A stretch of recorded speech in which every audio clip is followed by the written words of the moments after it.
Welcome to the Betting Above the Rim podcast. Today's date, October 14th, episode 88.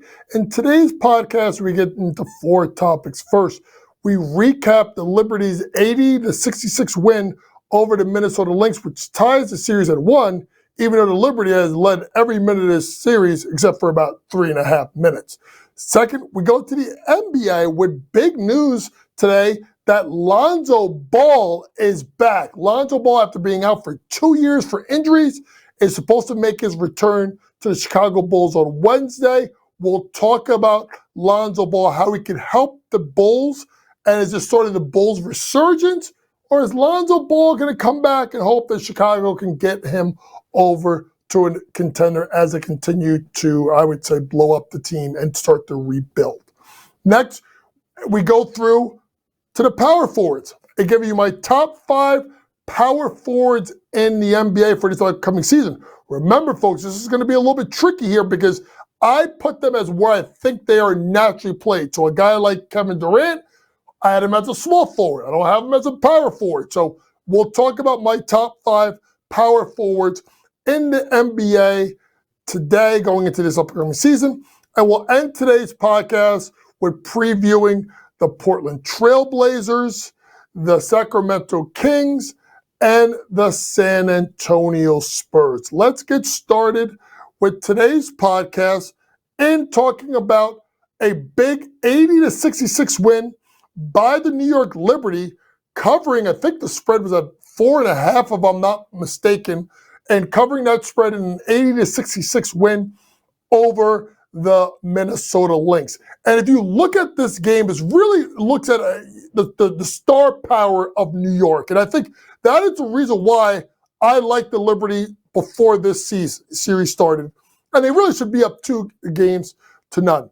Number one, the play of Sabrina Ionescu, particularly in the first half, was really important. Sabrina, who took the second most shots, folks, in the history of the WNBA Finals, she scaled it back a little bit, Sab. And if you look at Sabrina, she took the majority of her shots in the first half. She came out firing 5 out of 8 from the floor, 2 out of 4 from 3, 14 points in the first half. But in the second half, if I'm not mistaken, Sab only took 1 shot.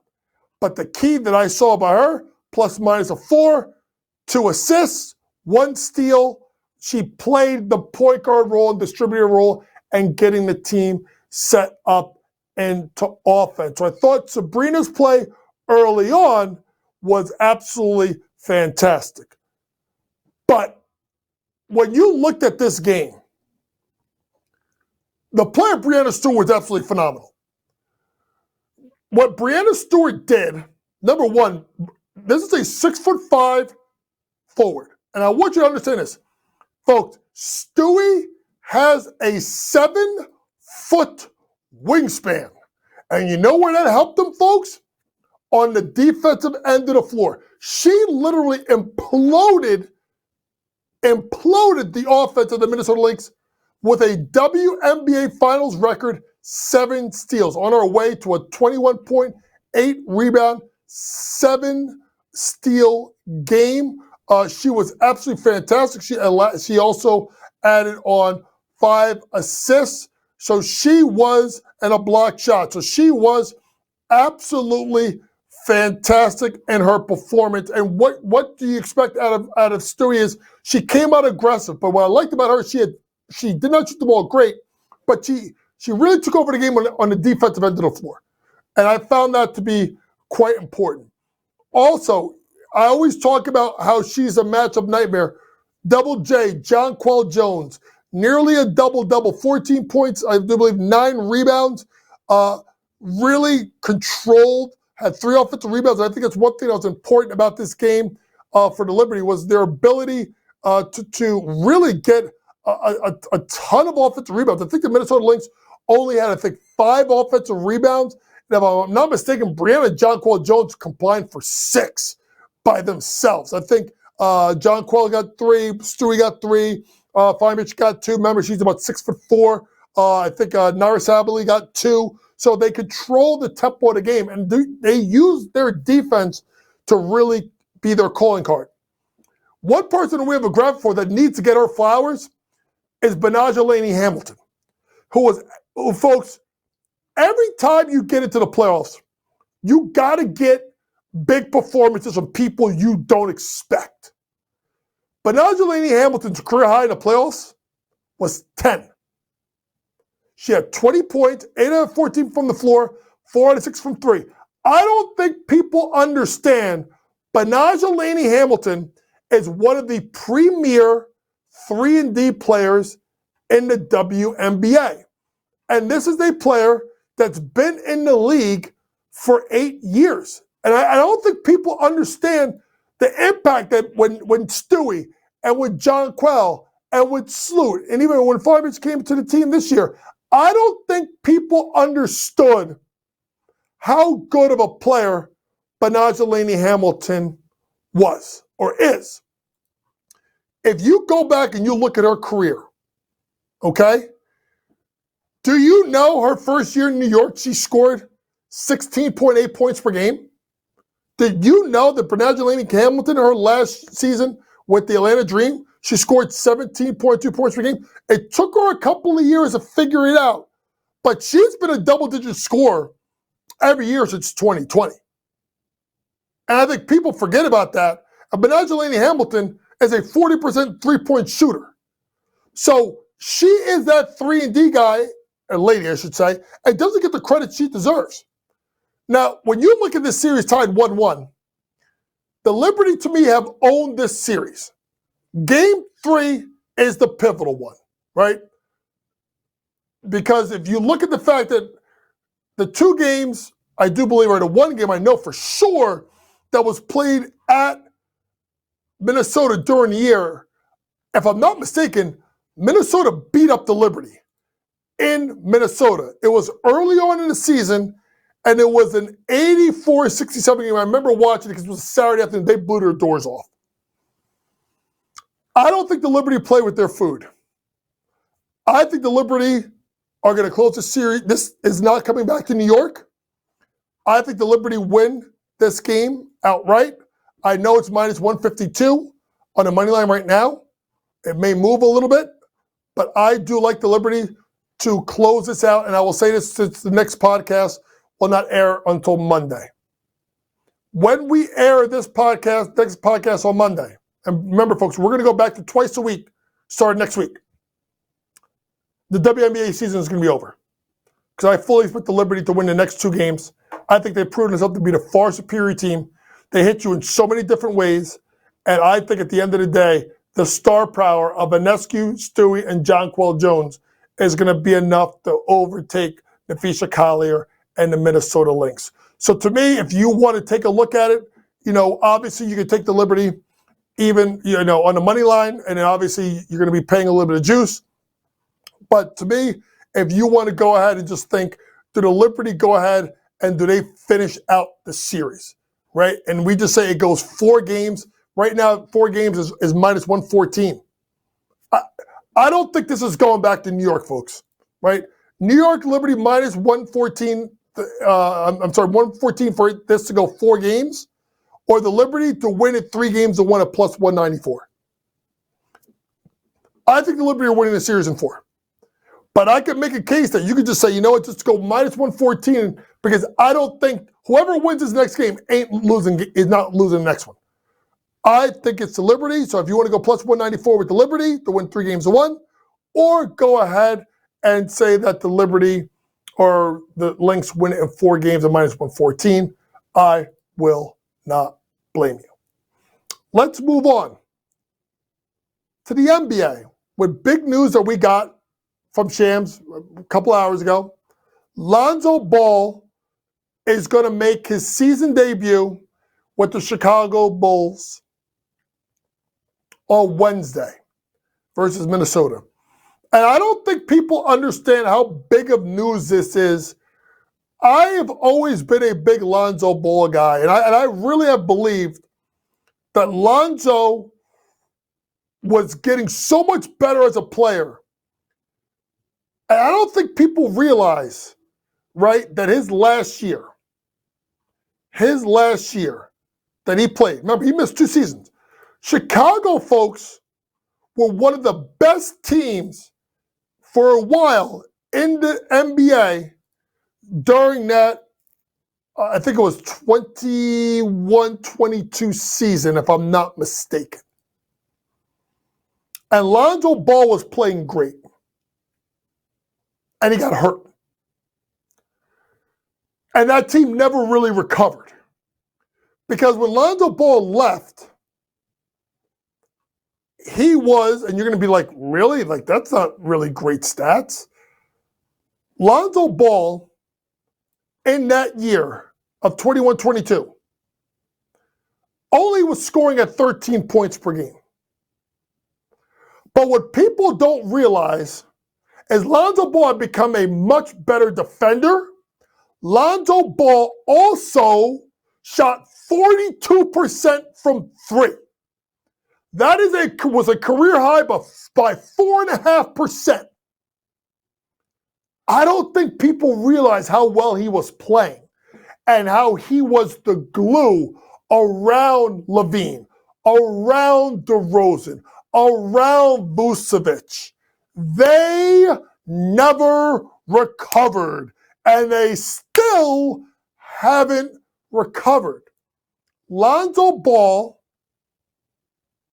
to me, was a top half of the league point guard, maybe top 12, top 10, because of the ability to affect the offensive and defensive side of the floor and stretch the floor from 3.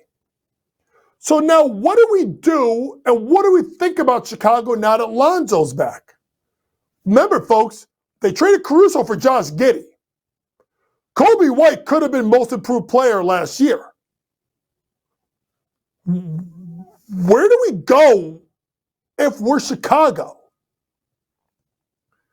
I think they're hoping Lonzo could get himself right, because I think the best thing for them to do, honestly, is to trade him and hope that some team will go ahead and take a chance on Lonzo Ball.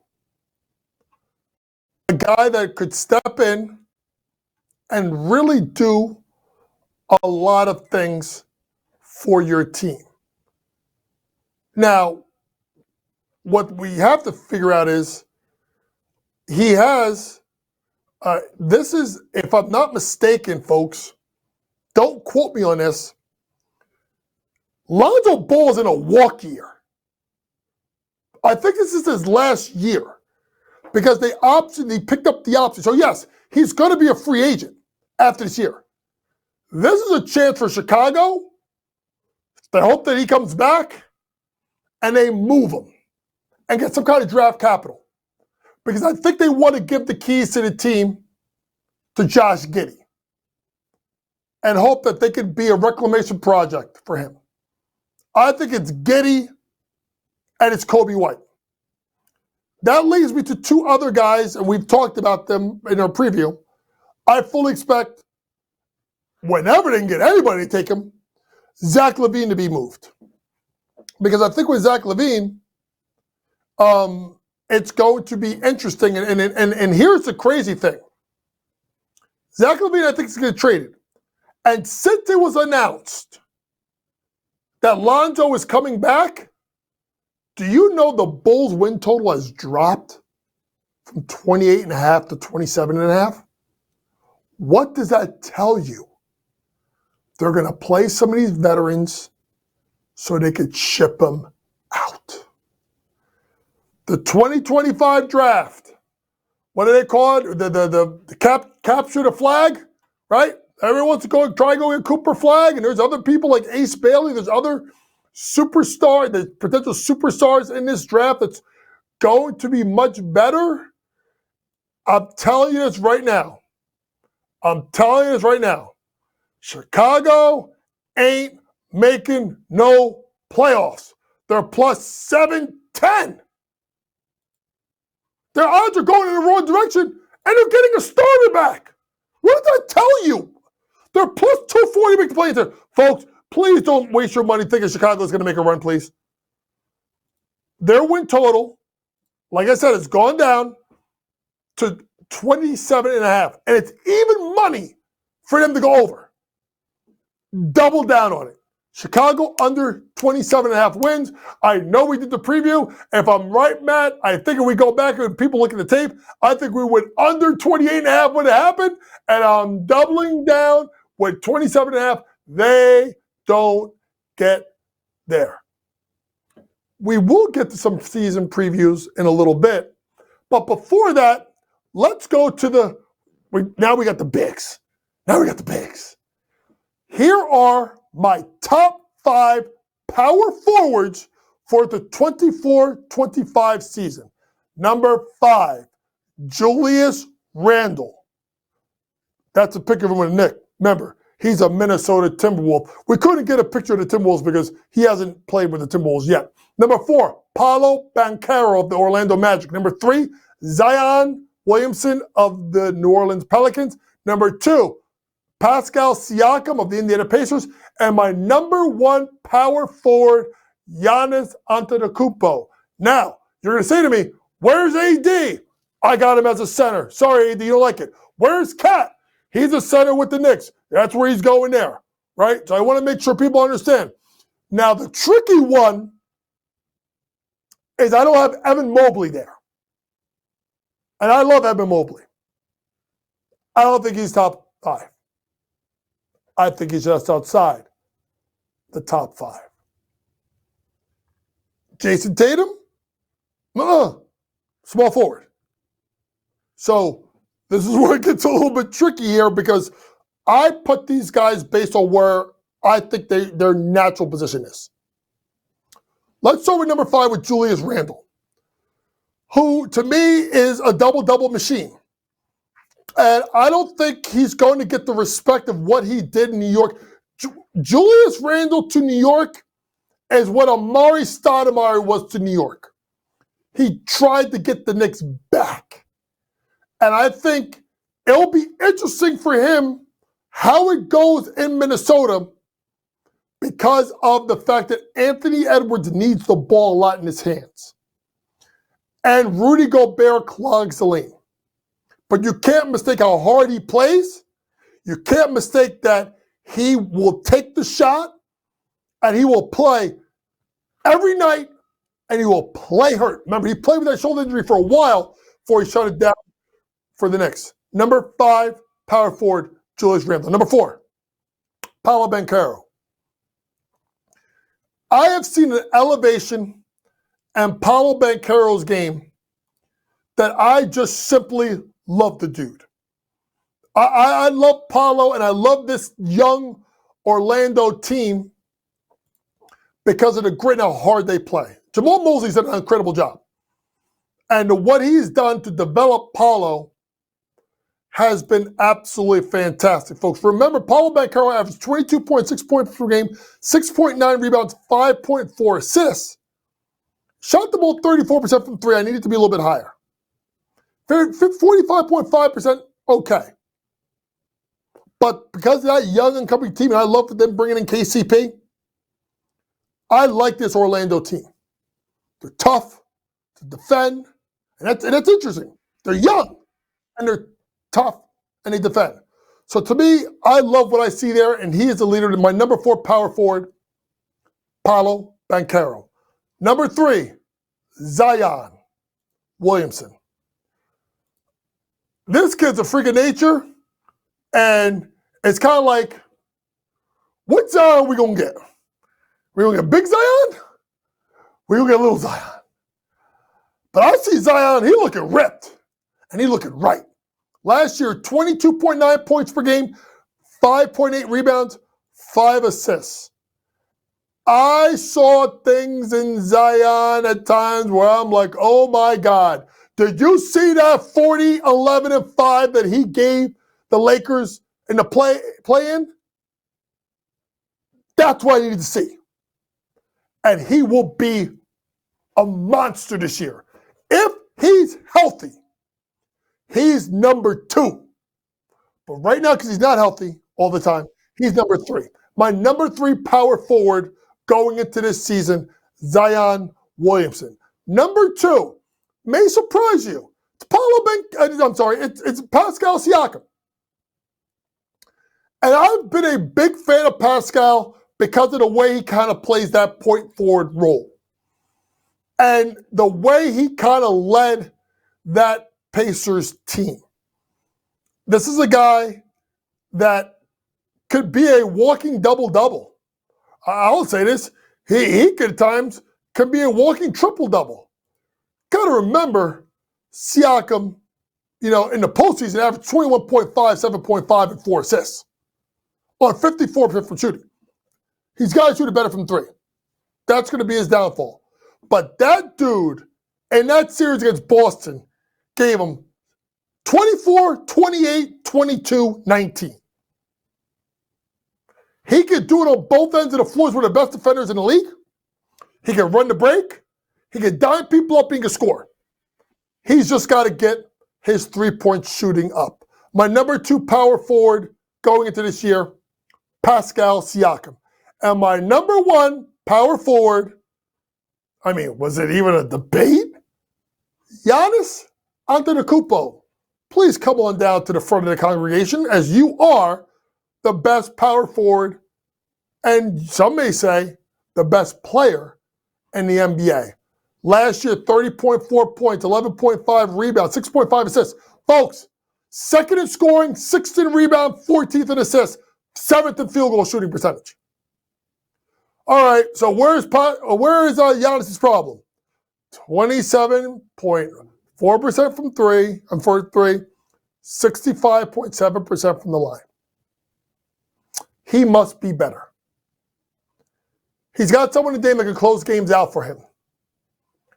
This is the most pivotal year in Giannis's career. Because if this goes south, he's going to ask out of Milwaukee. Because of the ability to make money elsewhere, marketing is too much. And y'all know how I don't like Doc Rivers. Not knocking Doc, but to me, this is a pivotal year for Giannis. He's got to get it right with game. I have concerns with this team. I think I went team total under wins, but I don't have concerns about him. My number 1 power forward, Giannis Antetokounmpo. Once again, my top 5 power forwards going into the 24-25 season. Number 5, Julius Randle of the Minnesota Timberwolves. Number 4, Paolo Banchero of the Orlando Magic. Number 3, Zion Williamson of the New Orleans Pelicans. Number 2, Pascal Siakam of the Indiana Pacers. And my number 1 power forward going into the 24-25 season, Giannis Antetokounmpo. Let's end today's podcast by previewing 3 teams. And let's start with Portland. God, they're going to be bad. Win total, 20.5. Folks, the only team worse than a number than this are the Nets. And yes, the Nets are worse than them. Odds to win the Northwest Division, not even worth talking about it, because if you bet it, you're crazy. Odds to win the Western Conference, their odds to win the Western Conference is better than their odds to win their division. Either way, it's crazy. And the odds to win the NBA Finals, I'm not even going to say the odds because it's so bad. I love Chauncey Billups. I've always been a fan of Mr. Big Shot. And he's just got a young roster. And when you look at this team, there's 2 people to look at. One is Donovan Clingan to win Rookie of the Year at 25-1. And Anthony Simons to win Most Improved Player at 50-1. Here is the issue. I think they're structurally flawed. I love Scoot Henderson. I think he's going to have a big year. But between Anthony Simons and Shaedon Sharpe, one of them's got to go. And what do we do at DeAndre Ayton? See, this is why I can't take Cleveland at 25-1. They got to get rid of DeAndre Ayton, which I know they want to. But who's going to take him? They're also got Robert Williams, who can't stay healthy either. So when you look at this team, are there any bright spots? Folks, look at Denny Avdija. I think he's going to be really good. Chauncey Billups has talked about he may be the best player on the team. Now, Denny did average 14.7 points per game this past year. Part of a trade that I think brought Malcolm Brogdon, if I'm not mistaken, to Washington.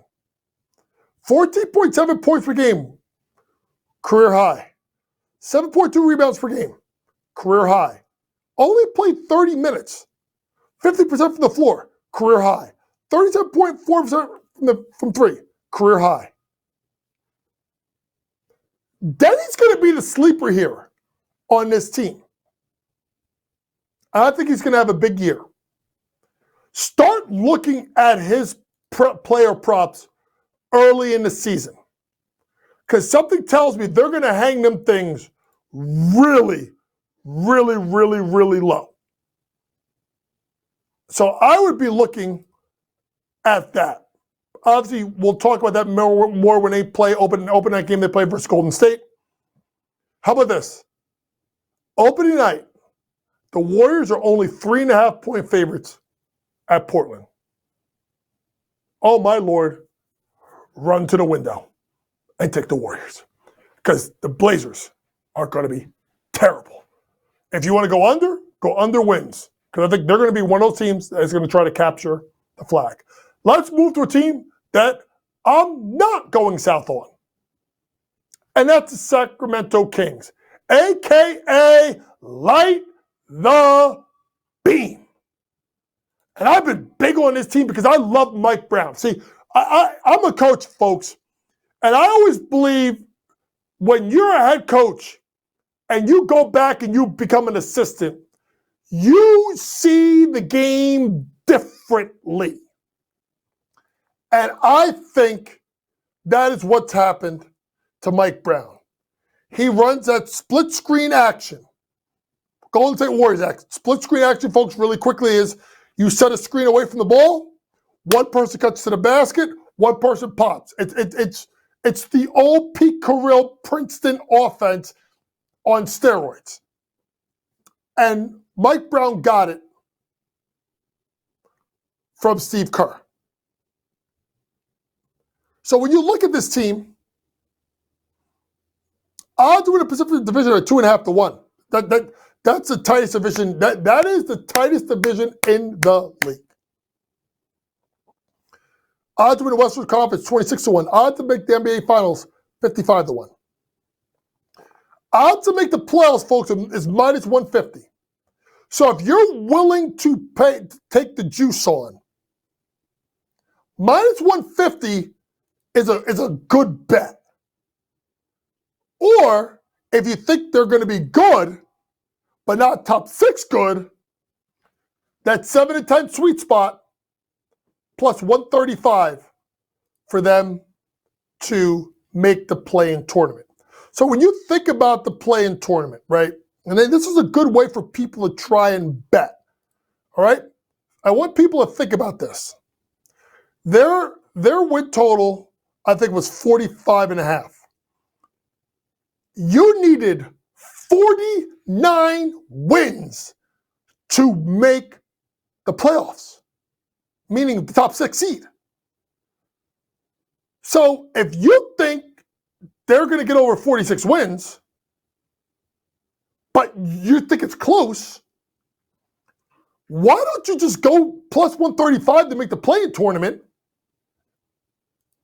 rather than the plus 102 over 46.5 wins? Let's look at it. Oklahoma City, better.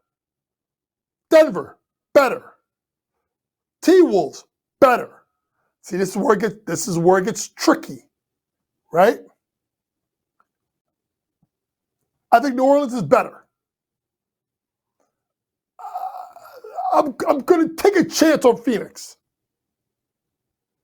So now you're in that sweet spot where a team is right around that mark.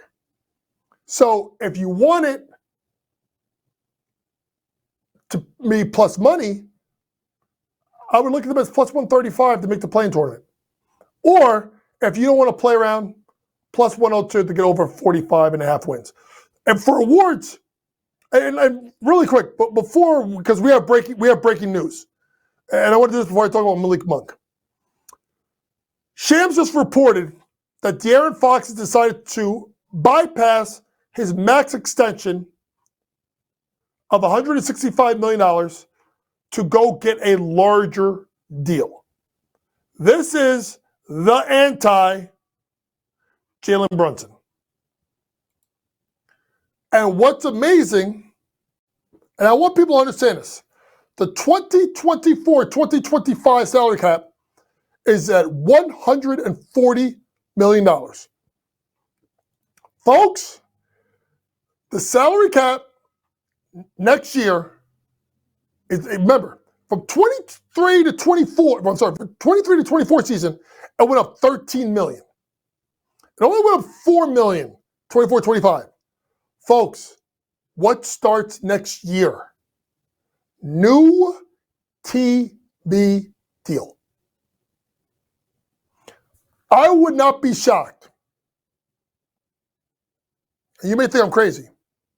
And from 16 to 17, it went up $24 million. I wonder if that's the first year of a TV deal, around there. I think the salary cap's going to go up by at least $20 million next year. I think it could go up $25 million. I think it's going to be somewhere between 165 and 170. That's just my thoughts because of the amount of money of the TV deal. That bodes well for Sacramento, for them to be able to pay De'Aaron Fox, but also De'Aaron Fox to get paid himself. Because De'Aaron Fox, should he play in enough games, and I'm sure he will, right? I think Clutch Sports, who is his client, I think if he waits till next summer, it goes from, I think it goes to 229 max, or, ready for this, 345 supermax. He's betting on himself to make an all-NBA team. 4 for 229, 5 for 345. He's banking on himself. He could have took 4 for 165 now. So at the very least, he's going to be going from 165 to 229. But he could be going from 165 to 345. Folks, I'm not the smartest guy in the room, but that's double. No, that's more than double. Because double is 330. 330. I think it's 330. I may be wrong. I think it's 330. So he's more than doubling this. De'Aaron Fox, damn it, go get that check. All NBA. I'm calling right now. De'Aaron Fox is going to make an all NBA team if he stays healthy. So if you can find some props for guys to make all NBA, which I don't know you can, but if you do, go find it. De'Aaron Fox, which means a sneaky little bet. De'Aaron Fox will lead the league in steals at 5.5 to 1. He's going to have to play some defense. And he may be one of the best defensive guards in the NBA for a team that likes to push the pace and take chances defensively. As regards to, really quick, Malik Monk. Malik Monk, I think, came in second for sixth man of the year behind Naz Reid. Naz Reid had a big comeback second half of the year. I think I like Malik Monk a lot. I like his game. He also got hurt at the end of the season, where I think hurt his chances. Plus, Kevin Huerter got hurt. I like Malik Monk 6-1 to win Sixth Man of the Year. Let's move on and end today's podcast with the San Antonio Spurs. A San Antonio Spurs team that won 22 games last year. And wait, what? Wait, man, is this right? 35 and a half wins? The Spurs are 35 and a half wins. Folks, I'm taking the over. I said it. I'm taking the over. I think this is Pop's last stand. By the way, I still think there's a sneaky thing that I think Becky Hammon's going to be the assistant coach. She's the head coach in waiting. I know that's crazy, but that's a story for another day. This team had 22 wins, but they did win 6 out of the last 10 games to end the season. And if you look at their division, okay, you're like, damn, coach, you still like that? When they got Dallas, New Orleans, Houston, Memphis? Yes. I think they're going to be markedly better. Why? Victor Wembenyama, a.k.a. what do you want to call him? The unicorn? The big French fry? The big baguette? Whatever you want to call him. That man did things that I have never... He did things at least one or twice a game that you're like, man, I've never seen that before. But then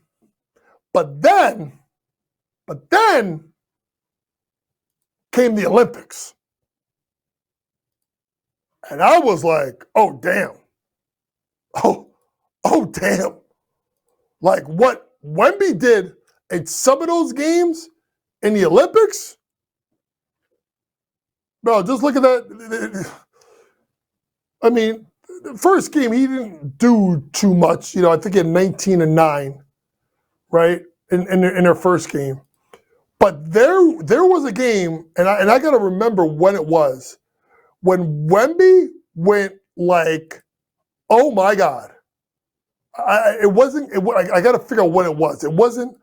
I got to find the game, folks, and pardon me because I'm looking for it as I'm talking. This is what's great about this podcast is there's times where I just think of things on the fly, and I just say, oh my God, and I just remember Wemby having a game at some point in the Olympics when I was just like, oh Lord.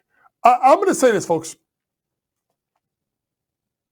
Victor Wembenyama is going to be to me, by the end of this year, is going to be a top 10 player in the NBA. Oh, that reminds me. Wednesday's podcast, remember, we're back to twice a week. I'm going to give you my top 10 players in the NBA going into this season. And my biggest question that I have for myself is, am I putting Wemby in there now? Or am I going to wait till after the season? Because I think Wemby he's a freak show. And I think he's going to have a phenomenal career. And I think he's going to be absolutely fantastic. But why else am I big on San Antonio? By the way, Victor Wembenyama, minus 155 to win Defensive Player of the Year. Go take it now. Go take it right now. And there was a game versus I knew it was a game. It was the USC game when Wemby went like. Wemby may have been the best player on the floor that game when he had 26. Victor Wembenyama is going to win, unless he gets hurt, like the next 10 Defensive Player of the Year awards. Minus 155. This is, Adam, if you ask me to bet any prop or any season bet and say, Coach, what is your closest thing to a lock? It's Wembenyama to win DPOY at minus 155. The only way he don't get it is if he don't play the games. The only way Wemby does not win this award is if he does not play enough. Folks, he played 29.7 minutes per game and he blocked 3.6 shots and had 1.2 steals. If Wemby plays 36 minutes a night, ready? 25, 13, 5 blocks, 5 assists, 2.5 steals. Who in the hell is going to beat him for DPOY with that? And don't tell me they're going to give that crap to Rudy Gobert. Rudy Gobert ain't sniffing that damn thing. I almost cursed. Rudy Gobert ain't sniffing that thing for the rest of his career. But Big Baguette, he will sniff it every year. Victor Wembenyama, minus 155 to win DPOY. That's my best bet of the entire damn season, and I don't need to say anything more about it. And with that, I'm ending today's podcast. That's the conclusion of today's podcast for October 14th. For all things sports gambling, download that Sports Grid app, pregame, endgame, postgame, props, predictions, and more. In the best in the sports gambling industry. I'm so excited by Wembenyama, I couldn't even finish my damn promo. But that's okay. You know what I'm also excited? Next week, we go twice a week. And next on Monday, we recap the WNBA season, because I think the Liberty are going to win it all. 2, we'll preview the last 3 teams, Toronto, Utah, and Washington. And then we premiere opening night on Tuesday. I may not sleep. Neither should you. For my producer, Matty George, Vinny, who does a great job with the graphics, thank you for listening, folks. And always remember, it's smarter to be on Sports Grid. Good night.